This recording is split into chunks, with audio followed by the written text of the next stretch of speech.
Chapter 2, Enhancing Accountability.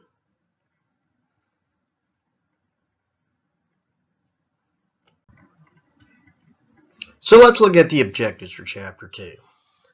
First, define personal and organizational accountability and list their advantages. Discuss ways that accountability can affect health and safety within a fire and emergency services. Explain the process of using NFPA 1500 to improve the accountability related to the health and safety of an organization.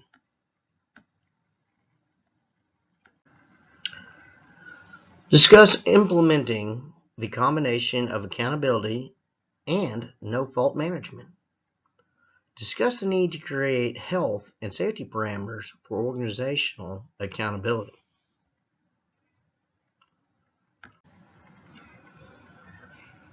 What makes one fire department better than another? Often, a lot of times, what comes up is lack of accountability. And that is one of the biggest complaints of employees in any profession, with firefighting being no exception. Now, words like accountability and leadership are often used interchangeably. However, there is definitely a difference. And we'll discuss that here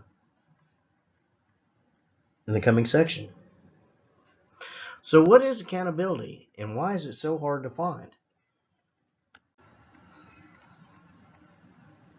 So let's look at accountability versus responsibility. For example, in the text, they use the example, the mayor of a city tells the fire chief to reduce the operating budget by 20% for the year.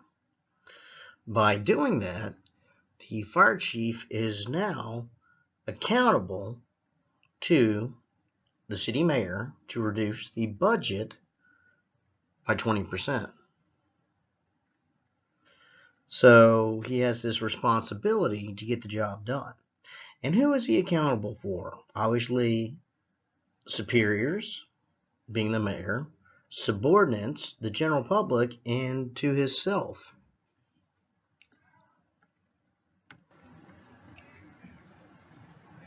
Accountability can be defined as the state of being accountable, liable, or answerable. Responsibility can be defined as the state or fact of being responsible, answerable, or accountable for something within one's power, control, or management. And that's where the difference is between responsibility and accountability.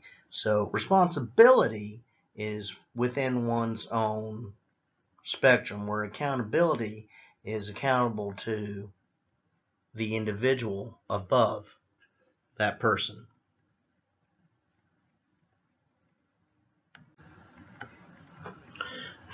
A person who's truly accountable for his or her decision explains to members that his or her decision was the best option at the time, shows leadership by creating a team approach, and asks firefighters for suggestions and assistance, often to do whatever he or she can to provide the resources they need. So in the example in the text, the fire chief was given the task to reduce the budget by 20%. In order to do that task, the fire chief decided to hold off replacing a fire engine that is in desperate need of replacement. However, the fire chief goes about this by explaining to individuals within the organization that, hey, times are lean, budgets are tight, we're going to hold off replacing this particular piece of equipment for this budget year. In the meantime, what I need from you, meaning the subordinates, the people underneath, a list of things that we can do to make this piece of apparatus more service worthy for the coming year and make it the most effective and safety it can be. So you get buy-in from the organization by explaining what's going on and, hey, this is what we're going to do. We don't have money to replace it, but we do have a little money to make it safe. So what are our priorities in doing it, and how can we get there?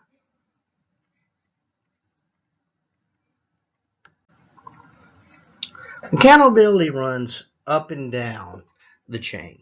Obviously, by this example, it shows how the fire chief is taking accountable and empowering the people below him or her to make the situation as best as they can due to the particulars. However, with accountability, it also travels up the chain of command. And Harry S. Truman has a great section, a little paragraph in the text. I'm going to go ahead and read it for you in terms of accountability at the top. It goes, accountability was a tribute that some politicians, such as President Harry S. Truman, personified. He even had a plate made for his desk that said, "The buck stops here," derived from the slang phrase of passing the buck, which meant to blame someone else. Rather than placing blame, quality of accountability instead looks at a problem and asks what I can do about the situation. And effective leaders look at a hurdle or a failure by evaluating the causes of the situation or the breakdown, starting with their own contributions. The chain of command dictates that every boss is responsible for every action initiated under his or her position, as discussed in the chapter defining a cultural change. Therefore, blaming subordinates has no benefit in terms of the organization or the problem.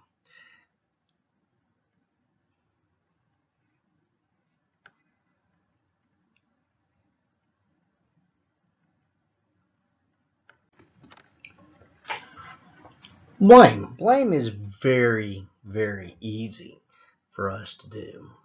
Ever since we were a small child, it seems that, hey, for whatever reason, maybe fear of discipline, fear of being wrong, fear of getting in trouble, you look for somebody else to blame. And reason being, it can provide excuses, it can deflect faults or weaknesses of that particular individual. It can even be made to boost egos. It makes people feel better about making a mistake or poor performance. Or just, for example, victim of circumstance. Oh, I didn't mean to back into the bay door. It's not my fault. Somebody didn't raise it all the way up or lower it all the way down or whatever the case may be.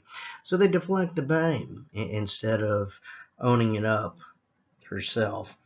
And often, a lot of times, when morale is low or down, or firefighters have plenty of free time on their hands, it seems to be a negative breeding ground. We get a group of firefighters together and, we gossip more than they do at the beauty parlor in terms of what's going on, who's doing what. And it just seems that we always find something to bitch about. By being the victim, you have this what's known as victim syndrome, and basically it's not my fault, I'm a victim of so and so, and nobody likes to blame the victim, right? So it kind of gives you that get out of jail free card. Oh well, this person is a victim of circumstance, it's not their fault.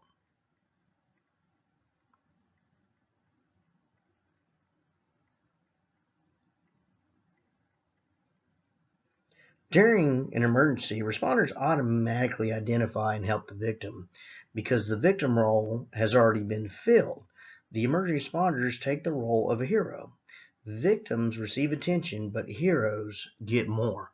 So maybe, in the case in the fire service that, hey, if we're not the hero, then we want to be the victim because we have that type A personality and we want to stand out amongst everyone else, whether it be good or bad. So to help fight the downtime And the text does a great job alluding to the fact that there are very few chapters or hours spent on non-fire suppression activities in terms of training during that initial recruit phase in the fire service. So by not having the call volume that we once had in terms of fires, we're doing a lot more of other programs. And this can be good or bad, depending on the department, but I do believe that creating programs for individuals within a department to keep them busy does help improve morale, as well as give a sense of ownership to that individual for some tasks they are assigned or something they're given the responsibility to do. And that can be stuff such as SCBA maintenance, maybe ladder testing, equipment repair, you name it. But it's those other tasks to help fill in the slower parts of the day. Now, I do urge caution, and we're probably all aware in many departments, we're all wearing different hats, especially in smaller departments, in order to get the job done. So the question becomes, when is it too many programs or too many things that we're trying to do? So instead of doing several things really well, we do 20 things, and we do it, excuse the expression, half-heartedly, or not to its full potential that it could be doing, because we're so tasked with doing all these jobs. And that could be such things as public education events, maybe pre-plans, inspections, hydrants, training hours. It seems in this day and age that people are tasked with so many jobs and things to do that they really kind of run out of time in the day.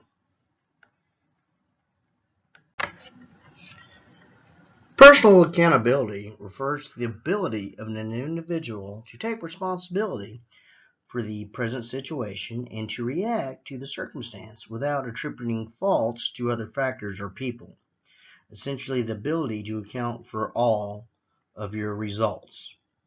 The word ability infers the art of personal accountability is learned. The act of not answering with an excuse is an ability that can be learned and is a vital step in becoming accountable. Oftentimes, it seems like the first time an accusation gets slung or somebody gets accused of something, the first words out of her mouth, like the kid, is saying, "Oh, it's not my fault." And that is a conditioned response, again, probably from our childhood and fear of being punished. So it's something we need to learn, saying, okay, yep, I did that, and this is why, or this is what we can do to prevent in the future. Now, the second part of the definition worth noting is in regards to taking responsibility for the situation. And in that, you basically want to ask for clarification or ask the correct person to figure out, what is going on and figure out where the breakdown is. Taking responsibility could consist of apologizing and explanation of a misunderstanding the order and an honest promise to learn from the event. So, yep, I did it. Whatever, it's my fault, but I thought this, or this is why it happened, or what can we do in the future to prevent said event from happening again.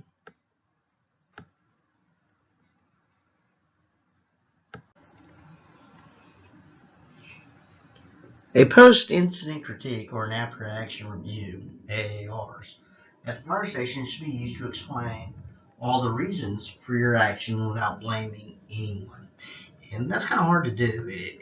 And when you have a fire and say something didn't go so well, it always seems like we want to blame somebody. Well, the officer didn't give me a clear direction on where to point the hose line, or we didn't get a good stop because engine 2 didn't get us enough water in time, whatever the case may be. Examples of personal accountability, both good and bad, are found every day in professional sports and in life. For example, when you look at a football coach, for example, they could say, well, we just didn't execute, or we had a bad year because of the foreign team, or um, the players just weren't ready. And I find it interesting when a coach, for example, steps up and says, well, we failed as a coaching staff because we did not get the players ready. They were not ready for this game. And that's an excellent example of taking personal accountability for one's action and then go forth on how they're going to prevent this from happening again.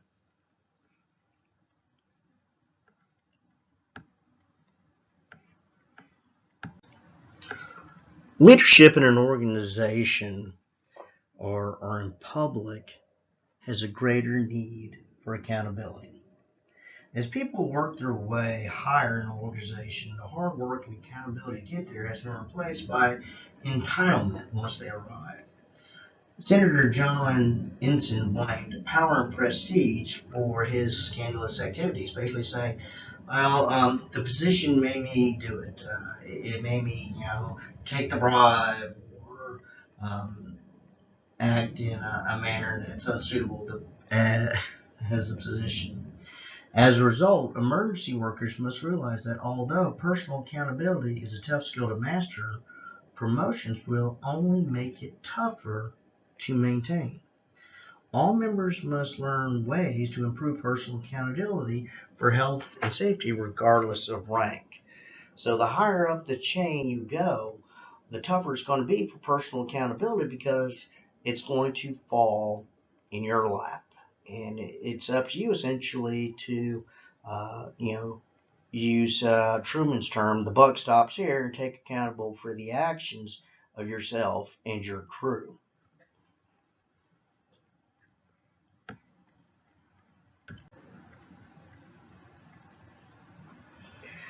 Improving personal accountability is key to eliminating blame and ultimately improving safety. Keys to achieving accountability: make the decision to be accountable. Become an active member of your department. Speak up. Take responsibility for the outcome of calls. Take responsibility for safety. And again, that can be at any level to take that responsibility. Make the decision to be accountable. It is a personal decision. You cannot force it on others or take it on with half interest. A great example of a decision to become personally accountable for health and safety is committed to being healthy, such as Initiative 6, because as we all know, heart disease and heart attack is one of the leading causes of firefighter fatalities. So by committing yourself to being healthy can also help, spur others in being healthy as well. Becoming an active member of your department by being an active participant in change. You can make the department better and work on accountability at the same time. Example, practicing accountability, working on initiative 1 in your department, whatever you decide to do to help make your department better. It can be health and wellness, maybe start a exercise group before shift or after shift, or maybe if your department allows, during shift. Talk about healthy eating habits. So when you're sitting around the kitchen table in the morning talking about the meal of the day, maybe going with something a little more healthy than, say, steak and potatoes all the time.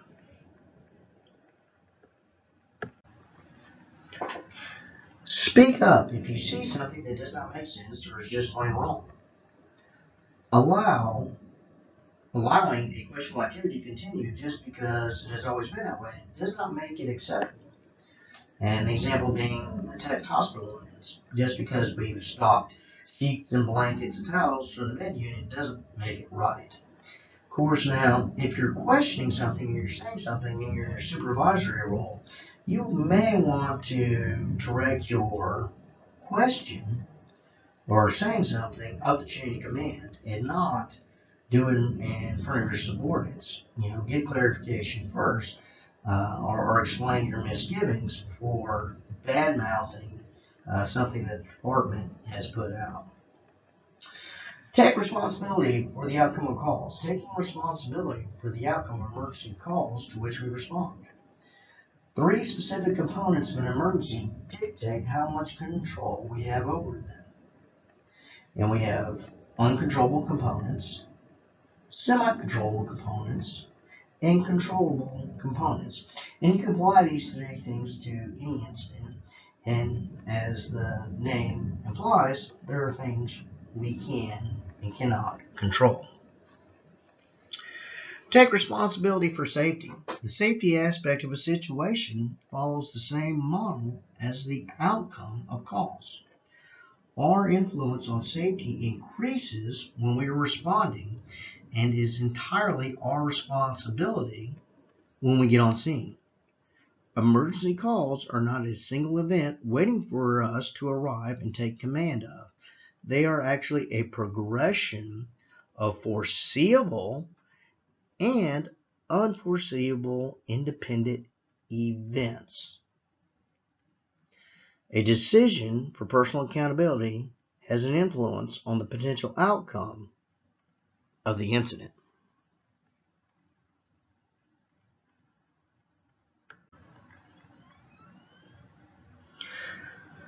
Personal accountability to safety. Taking responsibility for our own safety is the main component of a safety culture.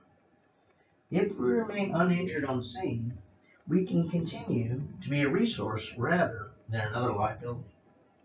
Without personal accountability to safety, the incident is destined to have a bad outcome.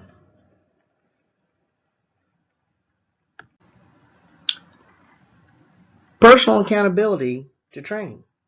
Nothing affects the outcome of an emergency call more than how prepared we are for it. Practice is the only way to perform effectively for the rare occurrence of high-risk incidences. Just as important are the everyday events to which firefighters respond. Lack of training on the common occurrences leads to bad habits. The use of antiquated techniques, complacency, and often injuries. Training reinforces our actions and knowledge of how to handle a given situation and how to improve when we've never seen it before. And Gilbert Graham in the video, if you haven't watched it, you need to watch it, has a great analogy on this in terms of high risk and low risk frequency events. Personal accountability to equipment. Improving equipment is one of the most obvious ways to improve the outcome of emergency events. Being aware of what new equipment is on the horizon and persuading those capable of providing the equipment to do so is everyone's job. I'm a big opponent of using new equipment that's out there. For example, ultra-high pressure systems. If you haven't seen one or heard of it, go ahead and Google it and look it up. It's a new technology that's out there that, to me, it's going to make our job of firefighting a whole lot safer and a whole lot easier. And I'm not going to dive too much into it. That's another lecture for another day. A good example of equipment that's now a mainstay that we can all probably relate to is thermal engine cameras, TICs. Now it seems that most every engine company has at least one, where before it was something that was only carried by, say, battalion chiefs, and that could quite costly due to the cost.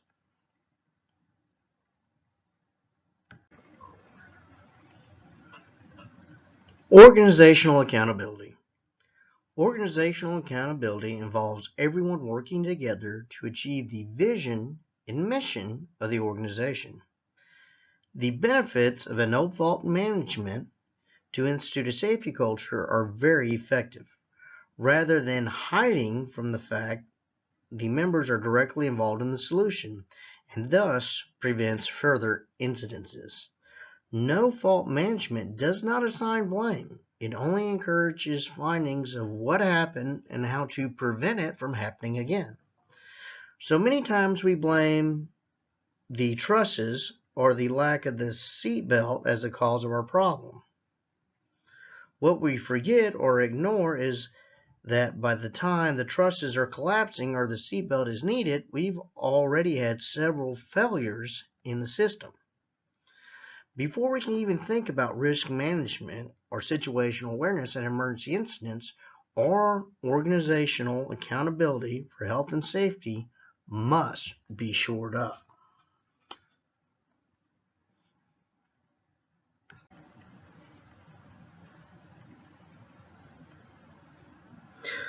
For an organization to implement accountability in health and safety, it should already be proficient in the practices of personal and organizational accountability.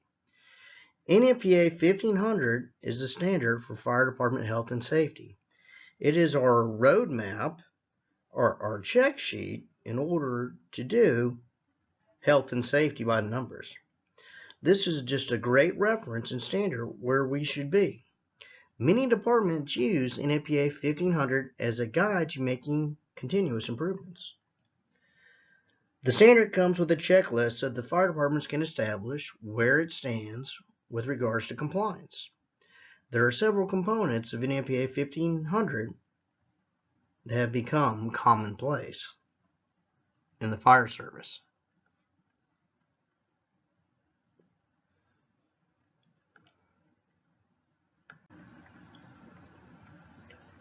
Once the checklist has been completed, a list of non-compliant items out of NFPA 1500 can be assembled in one of three different categories: those that require effort, those that require some effort, and those that require long-term planning. So it starts laying that foundation, that roadmap, and what can we do right now with little effort? What can we do with some effort, and what's going to take a minute for us to accomplish? Maybe it's something that requires funding or higher up approval.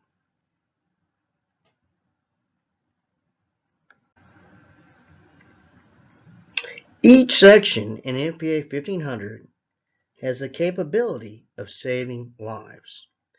Section 4.5, creating an occupational safety and health committee that meets regularly, is one of the most important when it comes to health and safety accountability.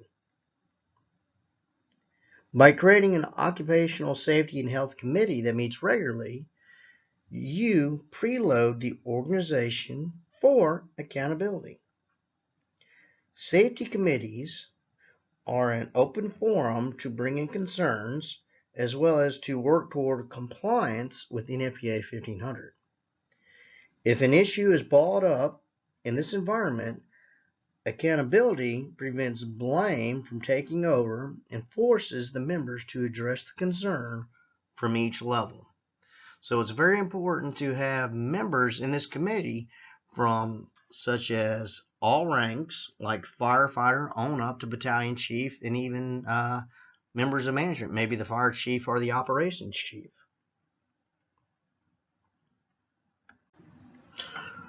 Rating your department. Organizational accountability can also be evaluated through the use of rating systems.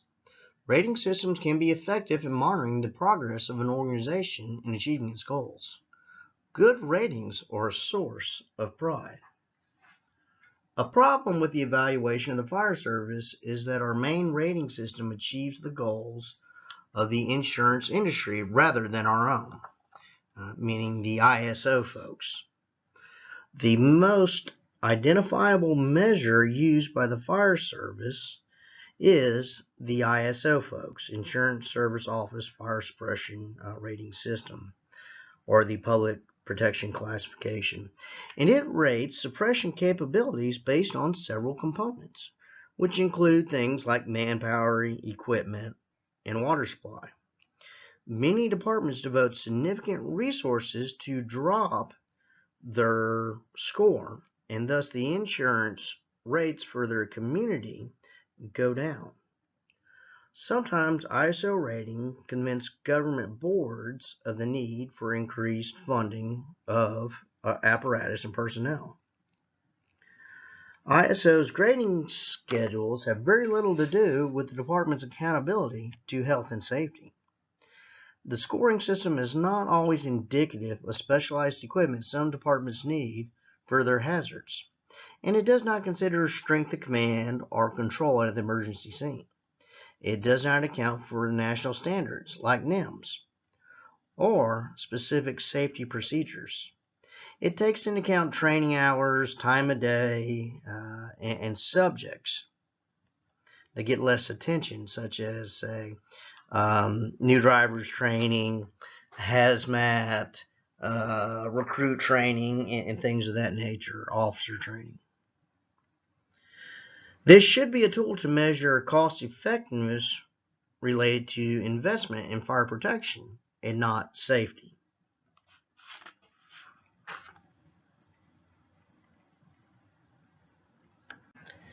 International organizations for standardization create standards for industries that can be used worldwide.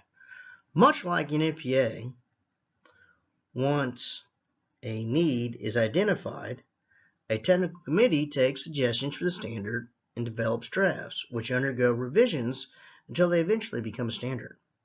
The advantage for a business is when a component supplier for a manufacturer is certified in a certain standard. You can trust that the systems are effective.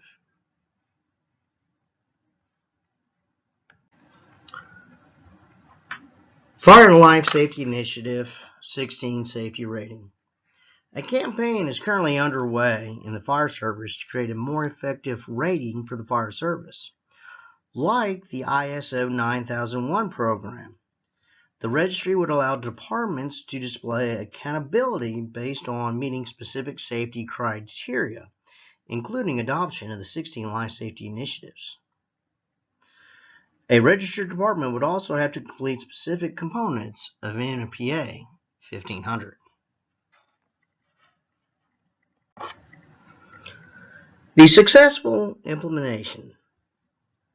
Organizational accountability to health and safety must be established throughout every aspect of the fire service. And I'm talking from recruit schools, through the fire academies, through orientation, promotional exams, and effective emergency scenes. So every aspect needs to buy into this and needs to be in the forefront. So with our recruit school and fire academies, textbooks must be written from a safety culture viewpoint. Rookies should learn how to address safety concerns, such as in Life Safety Initiative number 4. And instructors should be trained to the technician level. So with the safety culture, like everything else, we have levels of training from awareness to operations to technician. People that need to be teaching it need to be certified at that technician level. Firefighter orientation. Once a firefighter completes basic training, safety should be continued throughout the orientation and probationary period. Commitment to safety should be in evaluations. Physical training and health and life safety should also be part of the firefighter orientation. So when you have this new firefighter fresh out of recruit school, hungry and eager to cut their teeth, this should still be put foremost in front of them. So when you're doing a mentorship or a task book or something of that nature, as they're going through that critical first 3, 6 months or year after training from recruit school, you need to be pounding this into them. Daily operations. A safety culture must be adopted by all firefighters or volunteers. Safety should be a normal part of the daily operation, and daily physical activity should be encouraged. Given time, a safety briefing should be done for any activity. Just a little skull session, get folks together, talk about the day, and talk about potential hazards.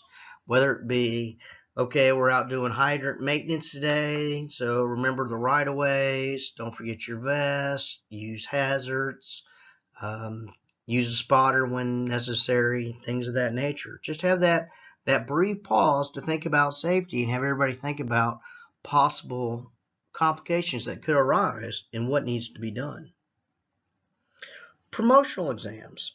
Exams must include reading material and testing situations involving safety information as well as scenarios to ensure that the leaders of the organization understand the importance of a safety system.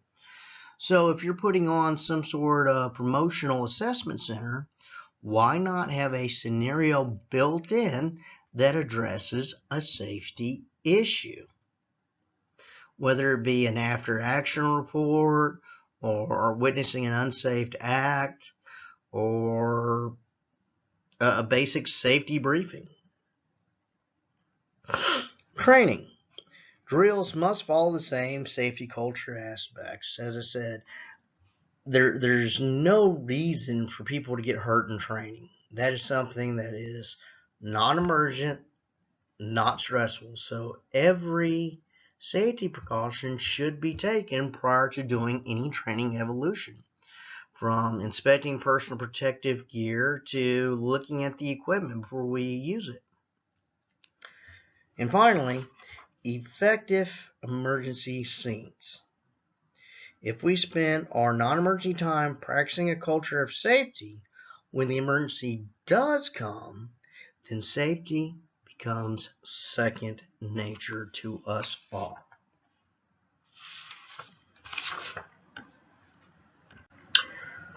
Conclusion. Enhancing accountability is an effective way to improve safety and starts with you in the form of personal accountability. We have identified the need to establish a safety culture. One of the first steps to making a safety culture a reality is to accept the responsibility associated with accountability for health and safety. Organizational accountability can be best accomplished through a conscious decision by the leadership of the organization to make it utmost and forefront in everyday aspects of the department. The fire service as a whole needs to have a registry of organizations that put an emphasis on safety and are therefore accountable.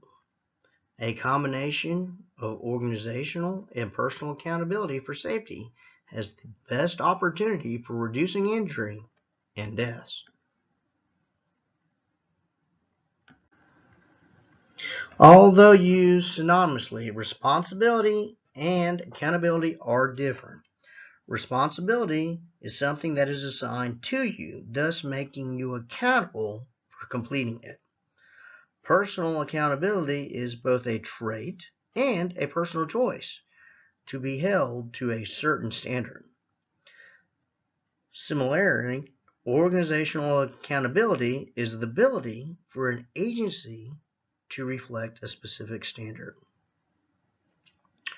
Blame is a way to circumvent personal accountability. Rather than accepting the responsibility for your part in a failure, blame pushes it to someone else. Emergency responders are familiar with responding to emergencies and are trained and prepared to help victims. Victim syndrome can occur during periods of inactivity when responders are forced to spend their time working on other projects, such as fire inspections or hydrant flow testing. It is important to keep morale high during these periods.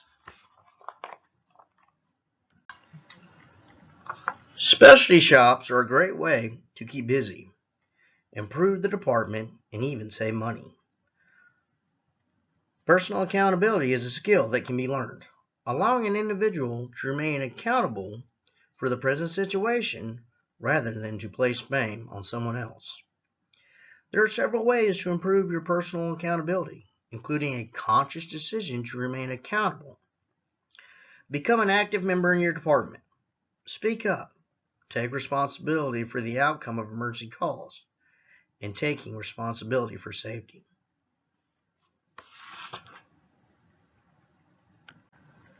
Emergency calls can be broken down into three categories: uncontrollable events, semi-controllable events, and controllable events. Concentrating on the events we can control will improve the outcome of emergency calls.